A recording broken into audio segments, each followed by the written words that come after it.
oyente, esto no es una advertencia, es toda una declaración de intenciones. Estás a punto de escuchar a los 4 del patíbulo, que en breves instantes comenzarán a diseccionar en su particular mesa de operaciones a ese incauto libro, entrevista, documental que haya tenido la suerte de caer en sus manos. Pasarán por su bisturí sin anestesia de ningún tipo y nada aquí estará esterilizado. Esperamos que tu mente tampoco. Bienvenido al patíbulo. Muy buenas, querido oyente. Bienvenido a los 4 del patíbulo.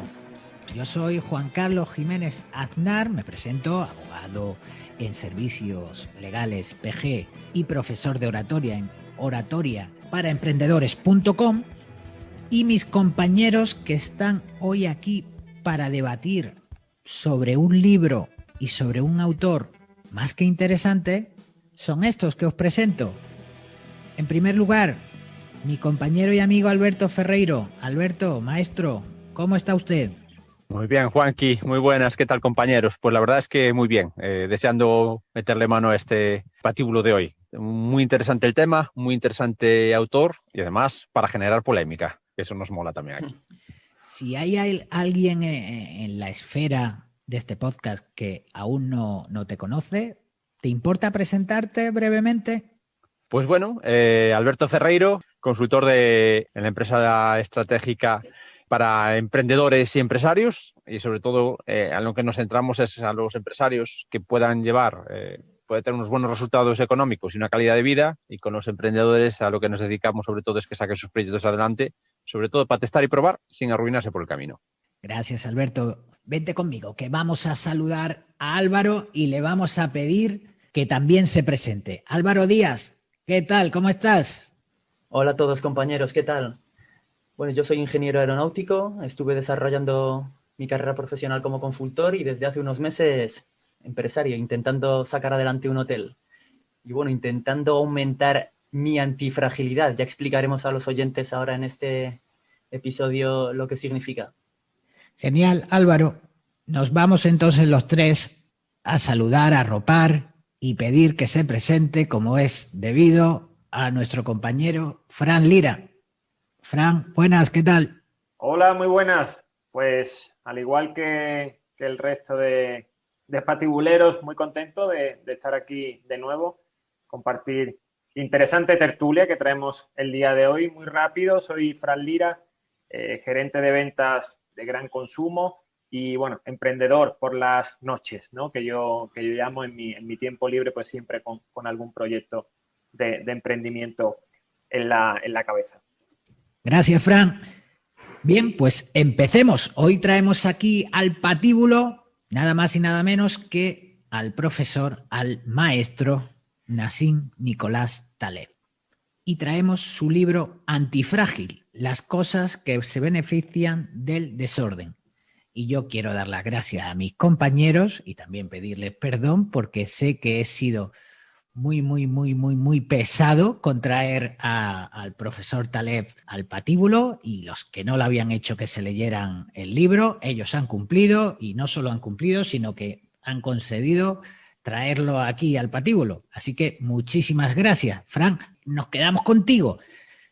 ¿Podemos hacer un breve resumen de lo que es el libro y el autor para ponerlo, si alguno de los oyentes no ha oído hablar de él ni de su libro Antifrágil, lo ponga un poquito en el mapa? Por supuesto. Empecemos por el autor y me quedo con una definición de Gonzalo Suárez, periodista del Mundo, el cual nos dice que si tuviéramos que definir a Nassim Nicolás Taleb, con una sola palabra, sería arrogante. Si dispusiéramos de dos, quizá elegiríamos capullo arrogante. Y si nos ponemos locuaces, diríamos que Taleb es un capullo que se ha ganado el derecho a ser arrogante. Porque nadie ha explicado con tanta brillantez la era de la incertidumbre que atenaza el mundo occidental desde hace ya un decenio o algo más. Recordemos, este matemático, inversor, filósofo, fue quien desarrolló la teoría del cisne negro, es decir, que la modernidad es tan compleja que no podemos entenderla del todo y por tanto somos vulnerables a acontecimientos tan imprevistos como letales. Y bueno, empezando por la idea principal sobre la que gira el libro, Antifrágil, que bien comentabas antes, yo diría que es la diferencia entre frágil, robusto y antifrágil. Muy importante que nos quedemos con estos conceptos para entender bien el capítulo. Repito, frágil, robusto y antifrágil. Lo vamos a ver ahora mucho más en detalle, pero para que el oyente pueda captar la idea desde el principio, nos dice el autor que frágil es aquello que sufre o muere con los cambios y que lo contrario de frágil no es robusto, sino antifrágil. Algo que simplemente resiste un estrés o volatilidad es robusto. Algo que se fortalece al ser expuesto a ese mismo estrés o volatilidad es antifrágil. Y sobre esto, las recomendaciones que nos va detallando el autor las podríamos encuadrar en 3 vías principales. Primera, elimina fragilidades, o mejor dicho, aquellos aspectos que nos hacen frágiles, como por ejemplo el consumo de azúcares o aceites vegetales e incluso la búsqueda de la comodidad, ya que nos hace más frágiles, ¿no?, al final del día. La segunda, añade estresores, proponiendo usar estrés voluntario para mejorar nuestra resistencia al estrés involuntario que sin duda nos llegará a lo largo de nuestra vida con consecuencias nefastas si no conseguimos estar preparados para ese entonces. Y la tercera, añade variabilidad, ya que afirma que la magia ocurre en los extremos. Más variabilidad en nuestra vida personal, más aventura, más incertidumbre, más autodescubrimiento, más experiencias nuevas, positivas y negativas, porque al fin y al cabo esto es lo que hace que la vida merezca la pena. En definitiva, Nassim Taleb nos explica cómo el intento permanente de eliminar la variabilidad y los riesgos del mercado genera a la larga problemas mucho mayores, ¿no? Y prueba de ello pues son las grandes crisis históricas que han ocurrido. Así que si os parece bien, nos quedamos con esa definición que remarcaba al principio, la diferencia de frágil, robusto y antifrágil. Y me gustaría que empezáramos contigo, Álvaro, a ver qué nos puedes contar acerca de este interesante concepto. Frágil, robusto y antifrágil, esta tríada es la clave de este libro de Taleb, así que es muy importante que queden muy claros. Efectivamente, como ya has explicado, lo contrario de frágil no sería robusto, ¿no?, sino antifrágil. Algo que simplemente resiste un estrés o la volatilidad sería robusto.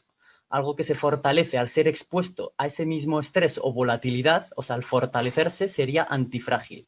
Entonces el autor, aquí Nassim Taleb, recurre a la mitología para explicar o personificar un poco mejor estas cualidades. Él pone los ejemplos mitológicos de Damocles, que Damocles sería frágil, porque tenía una espada sobre su cabeza, ¿no?, colgando de un hilo.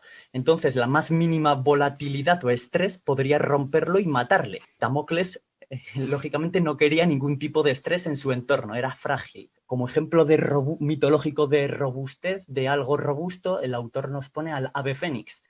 El ave fénix que renacía de sus cenizas, es decir, resistía pero no mejoraba. El ave fénix era indiferente ante el estrés. Y como ejemplo mitológico de algo que sería antifrágil, nos pone la hidra. La hidra que al cortarle una cabeza le crecían 2. Entonces la hidra buscaría el estrés, que el estrés le hace más fuerte. Entonces el mensaje de fondo es que la mayoría de personas son frágiles, porque intentan evitar todo tipo de estrés y la volatilidad.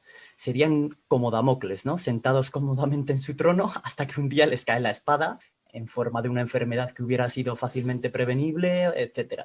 Sin embargo, todos tenemos la capacidad de ser como la hidra y debemos buscar activamente aquellos estresores y tipos de volatilidad que nos hacen más fuertes. A lo largo del libro, el autor desarrolla o da recomendaciones para convertirnos en antifrágiles, que podemos pasar y entrar a comentar y a desarrollar ahora.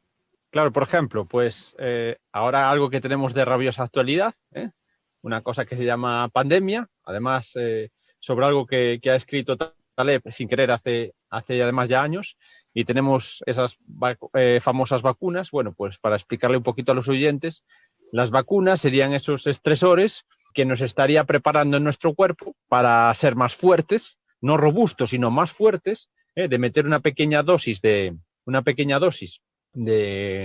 vírica para realmente hacernos más fuertes ante un evento que estamos sufriendo ahora. Además, ahora necesitamos, por así decirlo, de esa dosis porque tenemos en jaque hoy a la población mundial, a todos los sistemas, y lo que comentábamos, por tener esa fragilidad.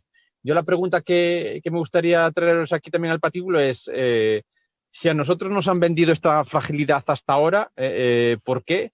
Y cómo hemos sido nosotros de responsables de creérnosla, ¿no? De qué capacidad aquí tiene el autor para darle toda la vuelta a esto y qué otros ejemplos, sobre todo de fragilidad, vemos que en el hecho de que no sepamos esto es un gran aviso.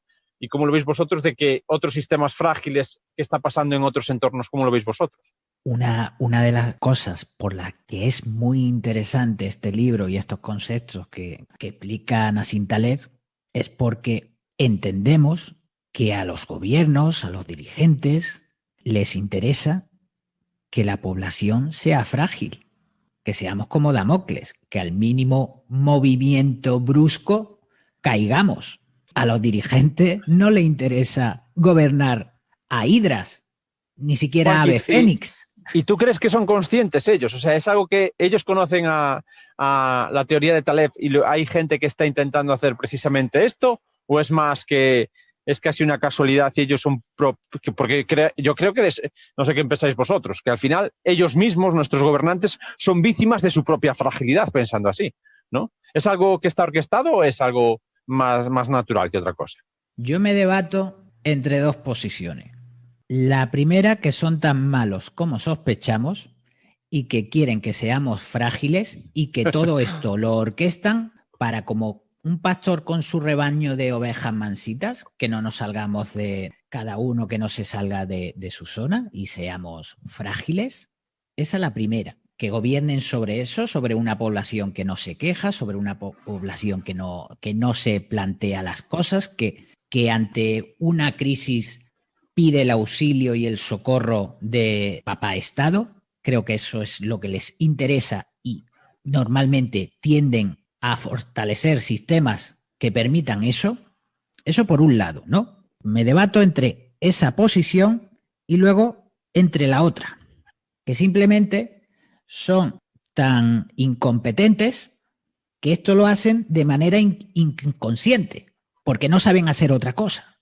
Pero ellos no son tan malos y orquestan este sistema, sino que son tan incompetentes que nos llevan hasta este sistema porque es en el que se sienten cómodos y porque no saben hacer otra cosa. De esto es que es el camino fácil, porque intentar construir sistemas antifrágiles es complicado. Ahora mismo lo que se hace es la vía de aumentar las protecciones, ¿no? Por ejemplo, en el sistema de pensiones, intentar aumentar las políticas sociales, etcétera.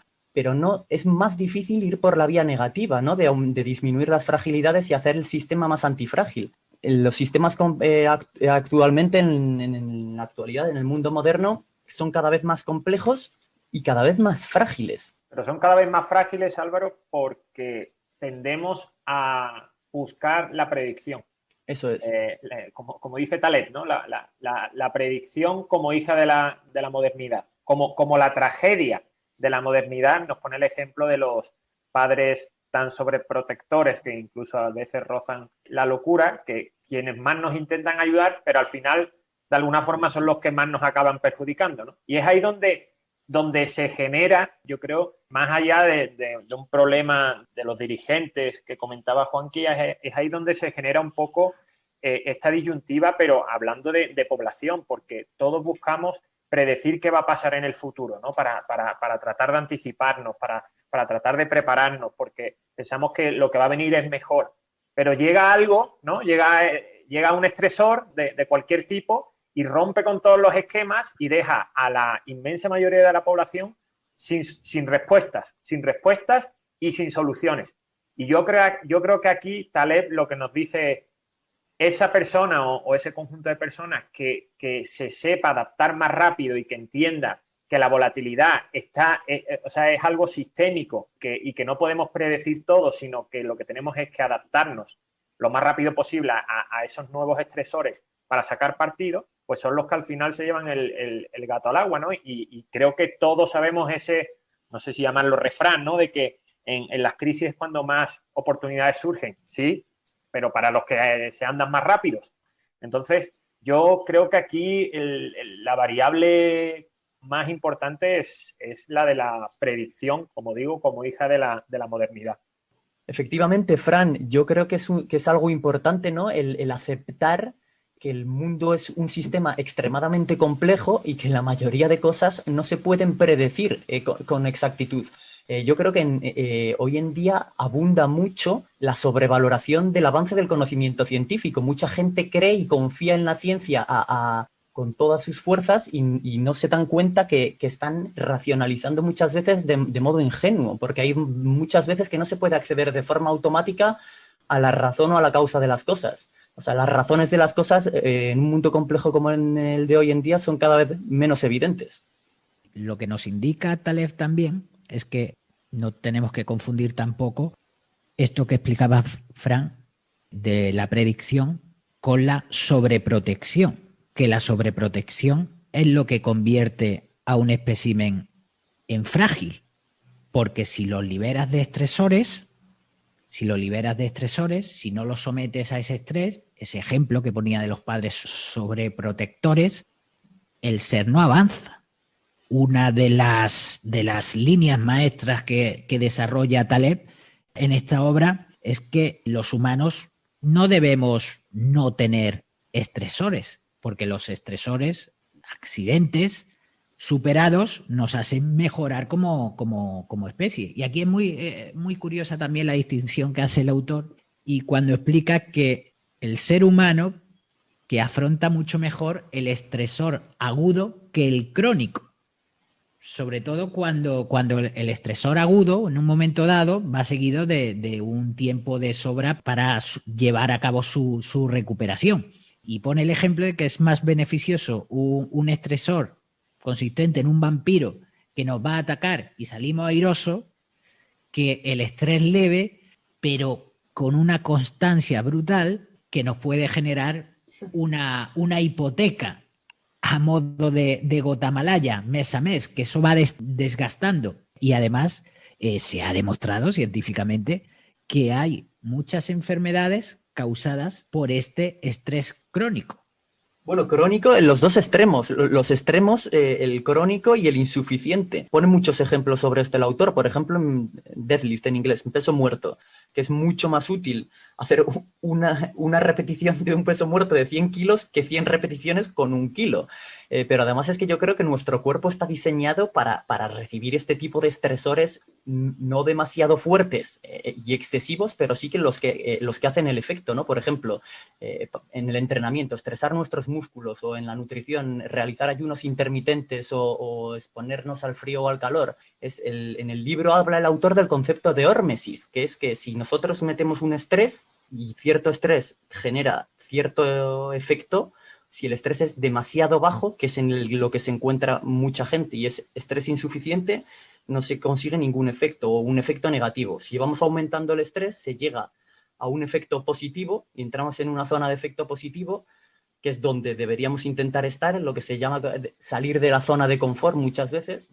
Y ya, si se aumenta el estrés a dosis demasiado altas, pues otra vez estamos en efecto negativo, ¿no? Esto va en contra un poco de lo que buscamos con aquello, ¿no? del bienestar, ¿no? Porque lo que nos propone es que de la nada, ¿no? O sea, así rutinariamente busquemos, ¿no? Siguiendo con tus ejemplos, Álvaro, que hagamos ayunos innecesarios, pero para prepararnos para cuando venga, el tema de las pesas, que tratemos de levantar pesas que nuestros músculos no están preparados en ese momento, pero que a la larga. Realmente, sí, o sea, yo creo que tiene razón en el concepto. Ahora, no sé hasta qué punto es aplicable y el por qué. Cuando venga problema, pues ya lo afrontaremos, pero, o sea, si estamos diariamente tratando de anticiparnos sin saber si va a llegar, que seguramente llegará, pero pues al final, no sé, no, Pero es no, que sabes, no le Fran, veo... cuál es el problema, creo yo, que es que si si el ser humano, el Homo sapiens, lleva sobre la Tierra 100 y pico mil años, el 99,9% de esos miles de años hemos estado sometidos a este tipo de estrés. Solo llevamos 100 años o menos en los que podemos vivir tranquilos. Entonces, biológicamente estamos diseñados para estar sometidos a ciertos estreses. Entonces yo creo que hay que usar este estrés voluntario para mejorar nuestra resistencia a todo tipo de cosas. Porque O sea, luego el antiprogreso, ¿no? Fran, yo creo que Taleb no insiste en que estemos todo el tiempo preparados ni renunciemos a bienestar. También cuidado con el concepto de bienestar.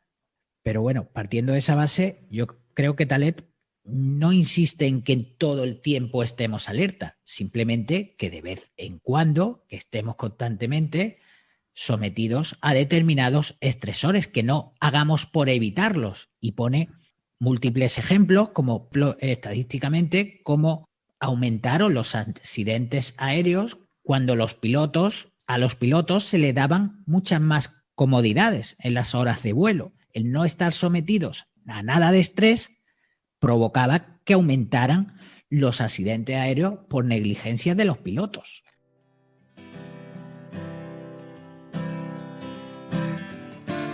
Ahora sé que encontrarás por ahí a otros mejores.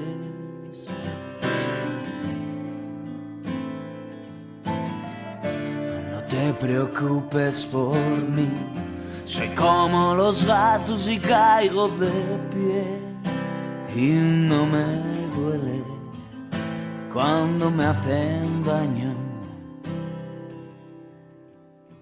Claro, yo creo, por ejemplo, que en este caso había que tener en cuenta que esta obra de Taleb es extremadamente amplia y toca muchos aspectos. Claro, es un concepto antifrágil llevado a todos los campos. Yo a mí me gustaría remarcar dos, que creo que aquí es donde puede haber una gran diferencia. Por un lado, nos habla de los estresores y podemos hablar de unos estresores físicos o biológicos. Quiero decir, nosotros racionalmente podemos llevar nuestro cuerpo a hacer ciertas acciones, lo que nos dice con el tema de la alimentación o el tema de la actividad física. Vale, eso por un lado. Y eso, además, yo creo que la gente más o menos lo puede entender. Pero hay otra parte, que además Taleb tiene así un tono, que aquí invitamos a los oyentes, tiene un tono muchas veces irónico y no es fácil de pillarle el truquillo porque tiene así un humor especial, de cuando llevamos esto a conceptos emocionales. Entonces, cómo realmente le tocamos al ser humano no solo su parte, por un lado, física o biológica, sino ya le tocamos su parte más emocional. Por ejemplo, para llevarlo más a tierra y llevarlo además a un concepto que puede generar controversia. Por ejemplo, nosotros podemos, en nuestra parte de nuestro cuidado físico o de nuestros hábitos, sí que lo podemos ver desde un punto de vista racional. Pero ahora si lo metemos en un punto de vista emocional, y ahora la pregunta va para todos, ¿vosotros pensáis, por ejemplo, que una mentalidad, además lo voy a decir aquí porque además yo soy hijo de, tener una mentalidad de funcionario, por ejemplo, en un país como España, ¿eso no creéis que es muy contraproducente a largo plazo? ¿Creéis que los funcionarios, por ejemplo, a largo plazo es la mayor fragilidad porque piensan que hay una especie de seguridad que los va a amparar ante todo? Quiero decir que ellos, por un lado, lo pueden tener muy fácil porque piensan que hay cosas que pueden controlar, pero ellos van a pensar que siempre su trabajo es para toda la vida. Creo que eso es una falacia, primero, porque ellos nunca van a entender que su supuesto estado de bienestar que alguien les vendió, eso va a ser así para siempre. ¿Vale? Yo esto además lo estoy estudiando mucho, no solo en el tema de los funcionarios, sino que hay incluso comarcas o ayuntamientos, por ejemplo, en mi tierra, lo que está sucediendo ahora en ciertos sitios, donde hay empresas muy potentes que han decidido cerrar por H o por B, y la gente ahora está atónita porque era un sistema totalmente frágil. Ellos pensaban que tenía una especie de que eran funcionarios, que aquello no podía cerrar, y ahora pues viene una auténtica hecatombe. Quiero decir, hay cosas que podemos explicar en plan de hábitos saludables o podemos explicar temas racionales, pero otra cosa es la parte emocional, ¿vale? Y que eso sí que es verdad que Taleb ahí creo que tiene ciertas lagunas para explicarlo, utiliza un tono muy irónico y muchas veces creo que estos conceptos retuercen y son difíciles de explicar a la población. No sé cómo lo veis vosotros.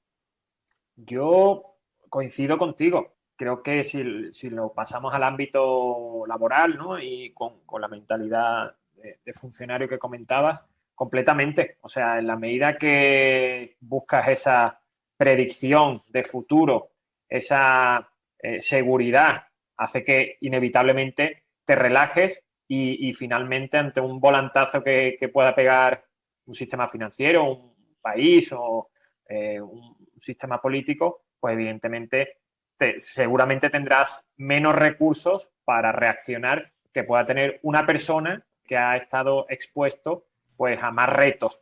Yo de mi lado te puedo decir, Alberto, en este mundo multinacional y demás, y tú bien lo conocerás, el tema que está ahora tan de moda, ¿no? De las critical experience, de las experiencias críticas, y precisamente lo que buscan es eso, ¿no? Una experiencia crítica es un estresor. O sea, no lo podemos llamar como quieras, pero finalmente es un estresor para ponerte un reto y entender si vas a ser capaz de superarlo y finalmente pueda ser de valía, ¿no? A la larga para una empresa. Entonces, yo creo que definitivamente sí, que aplicado al mundo profesional, este concepto de antifragilidad es perfectamente aplicable. Y es perfectamente comprensible, Fran, esto, sobre todo con el ejemplo que pone Nassim Taleb acerca de los restaurantes, ¿no? Y esto te afectará a ti como sujeto interesado, que los restaurantes en sí son frágiles, compiten entre ellos, pero el conjunto de los restaurantes de un municipio, de una localidad, ese conjunto es antifrágil. Entonces, la calidad o la fiabilidad de los restaurantes se debe a su propia fragilidad individual. Muchos restaurantes son sacrificados por el orden natural para que de ese aprendizaje otros restaurantes se queden. Pero el sistema en sí es antifrágil. Importantísimo esto, ahora, Juanqui, perdona que te interrumpa. Claro, ¿y qué capacidad tenemos ahora? O sea, ¿qué capacidad? ¿Cómo narices en una situación como la que nos encontramos ahora, como sabemos lo que estamos pasando, bueno, en medio planeta, te presentas ahora en una asociación de hosteleros, vas y les explicas esto e intentas salir vivo de allí? Mira, claro, Alberto, mira, Alberto, viene muy bien esto que me preguntas, porque a raíz de la situación en la que estamos viviendo, bueno, este podcast es atemporal, por supuesto, pero estamos grabando en mitad de una pandemia, de la crisis del coronavirus o como se quiera llamar. Digo que viene muy bien esto porque ha surgido muchas protestas, movimientos de hosteleros reclamando ayudas a la hostelería. Esto que voy a explicar es algo que no ha visto la luz, pero sí que hay pequeños reductos que lo reclaman. Y es que dicen, cuidado con esto de pedir ayudas para el sector hostelero. El sector hostelero en sí, si necesita ayuda y demás, se va a ser dependiente. Determinados empresarios hosteleros no quieren que se salve a la hostelería porque son conscientes de que hay mucho individuo en ese sector, o individuo, o entes, o demás, que están ahí simplemente para aprovecharse y que no ofrecen una calidad y que simplemente van pues ganando a lo mejor un sueldo o aprovechar una situación o una moda o cualquier cosa sin mejorar en calidad. Y estos establecimientos no quieren que se salve a toda la hostelería porque no creen que toda la hostelería merece salvarse, simplemente. Pues qué importante es esto, Juan. Es como rescatar a muchas empresas que también habla Taleb. Sí, totalmente. Y empezamos a sobreproteger a empresas y a salvarlas, posiblemente estemos gastando caudal público en salvar algo que por la naturaleza de la economía o por la situación no tenía por qué estar funcionando. Entonces, esto pasa con la hostelería, esto pasa con muchas empresas, esto en su día pasó con el sector bancario en España. Si son sistemas que no están funcionando, ¿por qué tienes que rescatarlos? Claro, lo que pasa es que en este tema, en el sector bancario, ¿cómo es el otro? Si nosotros malo, o sea, con nosotros malo, pero si nosotros somos la nada. Entonces, pero claro, Taleb empieza a plantea que determinados sectores se tienen que autorregularizar, pero no sobreproteger. Entonces, pero, y ahora te pregunto. Es que una cosa, es que todos estos ejemplos que está poniendo Juanqui de políticas que es muy común que se propongan ahora, son tipos de políticas frágiles. Efectivamente. O sea, es algo que abunda hoy en día, porque son políticas y son actuaciones y políticas artificiales normalmente, con beneficios poco visibles y con efectos secundarios que no se ven, potencialmente imprevisibles o catastróficos después, ¿no? Y Claro. son las políticas de intentar aumentar protecciones, etcétera. Pero la Hoy importancia, en día, en vez de aumentar la antifragilidad del sistema ante crisis. lo importante, disculpar, es quién narices le pone el cascabel al gato. Por ejemplo, a mí este dato que nos ofrece aquí Juanqui me parece muy revelador y esperanzador. Pero esto es, ¿cuándo va esto a trascender a la opinión pública? ¿O es quién va a ser el guapo o la guapa institución político que esto lo diga delante de unos micrófonos? Pero porque me gusta tu pregunta, ¿sabes qué pasa? Porque, Alberto, esta pregunta que has hecho de quién le pone el cascabel al gato, es que el problema es que estamos en una época de la historia en la que la mayoría de dirigentes o gente con responsabilidad o altos cargos no tienen responsabilidad ante errores. Antiguamente, un monarca se lo cargaba el pueblo, o un general en la batalla, si lo hacía mal, se lo cargaban, o la gente tenía responsabilidad. Hoy en día tenemos los burócratas ahí que si hacen políticas, pues como las que hacen, ¿no? Con efectos secundarios que ellos no ven y normalmente a largo plazo la cagan y no tienen ninguna responsabilidad. Álvaro, precisamente ese es el último libro de Taleb, es Jugarse la piel, se titula, y radica sobre eso, sobre que ahora hay gente que toma decisiones y que no soporta el peso del resultado de esa decisión. Y ya aprovecho que tú lo has sacado aquí para sugeriros que lo traigamos otra vez al patíbulo. Pero Alberto, muchas veces, respondiendo a tu pregunta de quién le pone el cascabel al gato, Nicolás Nassim Taleb dice que los sistemas antifrágiles al final resultan. ¿Y qué pasa? Que nos encontramos ahora mismo ante una crisis que si entraría esta crisis en el concepto de cisne negro que plantea el propio Nassim Taleb y que fue lo que le llevó al estrellato, como los autores sobre predicción sobre lo que viene, ¿no? Porque él fue el que estableció este concepto de cisne negro. Y bueno, podemos entrar aquí a debatir si esta situación que vivimos ahora es un cisne negro o no, pero lo que plantea Taleb es que los sistemas antifrágiles sobreviven a los cisnes negros.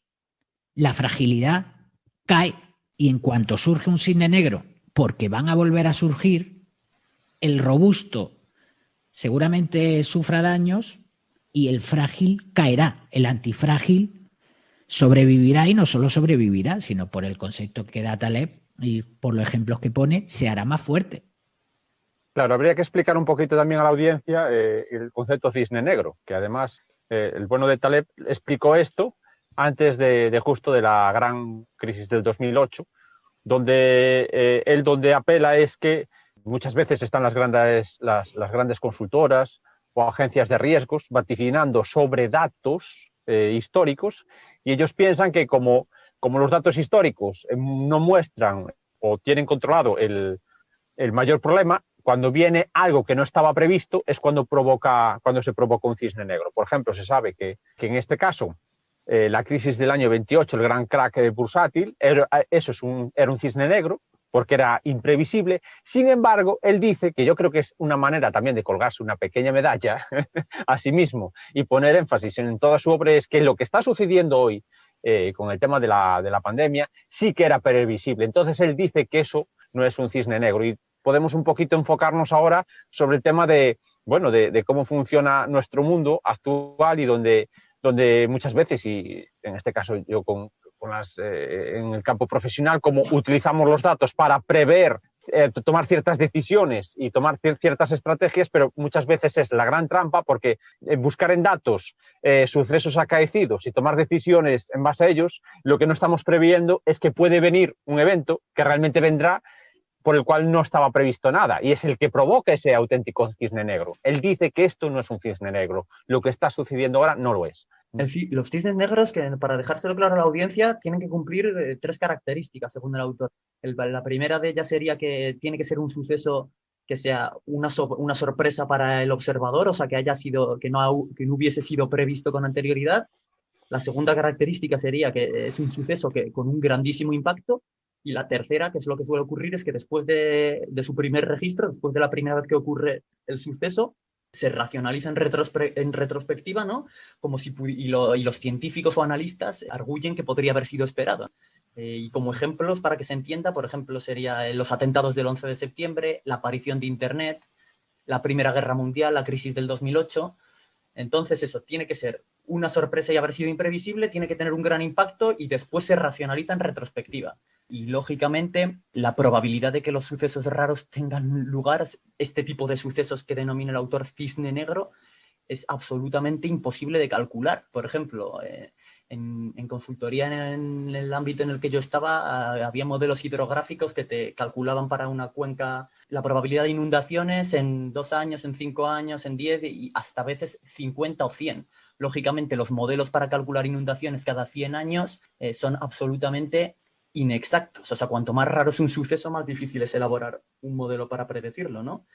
Y lo mismo, que en estos modelos para predecir este tipo de sucesos súper raros o cada 100 años, etcétera, están basados en el peor escenario que ha sucedido. Pero es que, claro, que los analistas que hacen esto me parece que no se dan cuenta que ese peor escenario en el que se basan para hacer su modelo de predictivo, cuando ocurrió, no teníamos ese peor escenario, ¿no? O sea, ese peor escenario superó al peor escenario anterior, con lo cual el peor escenario futuro no se puede prever. Sí, respecto a esto, Lucrecio escribió que el tonto cree que la montaña más alta del mundo es la más alta que ha visto. Y Taleb, en su libro, esto que tú acabas de explicar, Álvaro, lo llama la prueba del estrés. Y es cuando se empeñan en buscar en el pasado el peor escenario y lo emplean para calcular riesgos futuros. Y nunca se dan cuenta de que cuando ese peor escenario del pasado sucedió, también superó al anterior peor escenario. Eso es. Esta es la pescadilla que se muerde la cola. Y Alberto, no es aquí por defender a capa y espada a Nassim Taleb, pero la medalla no es que se la haya puesto él, se la han puesto toda prácticamente todo el mundo, porque él ya predijo que una pandemia podría venir, podría suceder. Cuidado. Y sí, aquí, Alberto, voy a jugar a un juego que a ti te gusta jugar, y es traer a 2 autores aquí e invitarlo o ponerlo en contradicción, ¿no? Y es que Yuval Noah Harari se me estaba ocurriendo lo mismo cuando estábamos Homo Deus y 21 leyes para el siglo XXI y omite cualquier tipo de pandemia, cualquier tipo de catástrofe, y se centra en la revolución de las máquinas por la inteligencia artificial, o en que los humanos cada vez vamos a ser más parecidos a dioses, que generaremos nuestra propia especie de cyborg y que tendremos que controlar eso, pero que tendemos a esto, a controlar y a ser prácticamente inmortales. Y sin embargo, Taleb, con un punto de vista algo más, un enfoque más pesimista, decía, oye, que al final llega la naturaleza, pone todo en su sitio y nosotros no nos podemos creer superiores a nada porque un cisne negro lo cambia todo. Y yo no creo que sea pesimista, Juanqui. Bueno, o simplista. Realista. Simplista, exactamente. Pero al fin y al cabo, él decía, porque al fin y al cabo, él vaticinó que una pandemia nos podía poner en jaque como uno de los riesgos a los que podía enfrentarse la civilización actual. Y por eso él dice que esta pandemia en concreto, él no la cataloga como cisne negro, porque precisamente ha habido pandemias anteriormente y que además la situación que se da en esta pandemia en un mundo globalizado puede hacer que se expanda de manera exponencial a que fuera. Sí, pero yo en este caso, para darle un punto a favor al doctor Harari, si nos miramos los enfoques que él establece para el futuro, el tema del equilibrio mental y la estabilidad emocional, inteligencia emocional, yo creo que lo que está sucediendo ahora, lo que nos va a separar, el evento cisne negro no lo podemos parar, como bien dice Taleb. Lo que nos va a ayudar a superarlo, que es lo que dice el profesor Harari, es nuestro equilibrio mental y nuestra inteligencia emocional. Y creo que ahora, cada vez, ahora que lo estamos viendo, lo estamos sufriendo, es que se estaba hablando, creo que aquí lo hemos traído al patíbulo, es que primero hay una crisis sanitaria, después está la crisis económica, pero la que nos va a poner contra las cuerdas y la que realmente nos va a saber, a la que va a dividir entre los resultados frágiles o antifrágiles, va a ser la inteligencia emocional, la parte emocional de cómo vamos a salir emocionalmente de esta situación. Entonces está bien que Taleb prevé que va a llegar y es simplista a la hora de que esto nos va a llegar y poco podemos hacer, pero Harari sí que nos da las claves. Poco podemos hacer, no. De hecho, esta obra Antifrágil lo que nos anima es a eso, a que nosotros aspiremos a construir sistemas o nosotros mismos antifrágiles para que cuando venga un cisne negro no nos quedemos diciendo es que nunca había pasado algo así, que es lo que suele decir la clase política para explicar una gran crisis. Es que nunca había pasado algo así. Nos dice, oye, que esto puede pasar, fórmate, prepárate. El mejor sistema antifrágil que tenemos es la parte emocional. Y yo ya sé que tengo ese deje, que voy por ahí. Pero que ese no es... Yo creo pero si estamos hablando de campos económicos y demás... Claro, de empresas, por ejemplo, una empresa frágil o antifrágil. Claro, por supuesto, el individuo. Claro, pero yo os lo puedo decir porque trabajo... No te lo ponemos en duda, Alberto. Si una empresa no puede ser emocional, Alberto. Perdona, Álvaro, yo trabajo habitualmente con empresarios. Yo muchas veces veo a un cliente cuando llega y te expone realmente el problema o lo que está tratando en este caso de cuando llega a la consultoría, y si tiene un problema emocional es que no hay nada que hacer. Es que yo no me meto ni siquiera ahí porque es imposible arreglar. Pero yo me refiero, por ejemplo, a una gran multinacional. Os voy a dar un dato en España. Más del 40% de los dirigentes de empresas son tóxicos. Funcionarían mejor las empresas sin ellos que con ellos. Quiero decir, y esto, además, a un tóxico, cuando le hablas, yo he tenido varios delante, no sabe ni de lo que le estás hablando. Son analfabetos emocionales. Entonces, si nosotros no cuidamos esta parte y ya no empezamos a meterlo en los colegios, que ya al final siempre volvemos a lo mismo, si esto de nada vale explicar racionalmente la antifragilidad. Entonces, hay una parte de Taleb que a mí me gusta, porque es verdad que esa es una gran obra además es un tío que tiene cierto punto de ironía y está muy bien. Pero si no traemos el concepto antifrágil a la parte emocional... Pero Alberto, es que tú te estás centrando en personas individuales, pero este concepto de son las que se puede aplicar a cualquier tipo de sistema, a sistemas mecánicos, a sistemas financieros, a sistemas de grandes multinacionales. Y personas también, si es que es compatible, Alberto. Si es compatible, efectivamente. Todo lo que pase por una persona... Es complementario todo lo que estás explicando, que por supuesto... Si al final, poniendo lo que explica Álvaro es que también hay... Esto no es solo una parte emocional, sino que él refiere el concepto de antifragilidad y por eso es tan rico, porque es aplicable tanto a personas como a sistemas, a entidades. Es un concepto muy, muy, muy rico y que además con los ejemplos tan valiosos y numerosos que pone, uno se da cuenta de eso.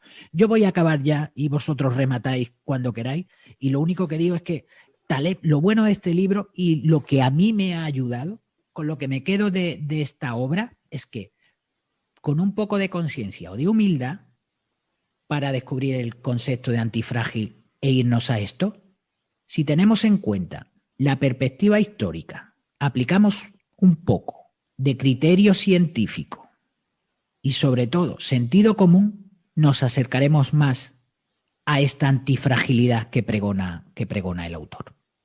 Totalmente de acuerdo contigo, Juanqui. Sobre todo, yo una de las claves más grandes que encuentro, sobre todo a la hora de trabajar en este caso con empresarios, es el famoso sentido común, ¿no? Yo a eso lo pondría aquí, lo traería aquí como con un concepto clave, que muchas veces el problema es que la gente busca, sobre todo ahora, busca métodos, sistemas clave. Oye, dame un método, un sistema, y que pueda ser rápido, fácil y barato. Entonces, al final, lo mejor que tenemos para hacer es aplicar el sentido común.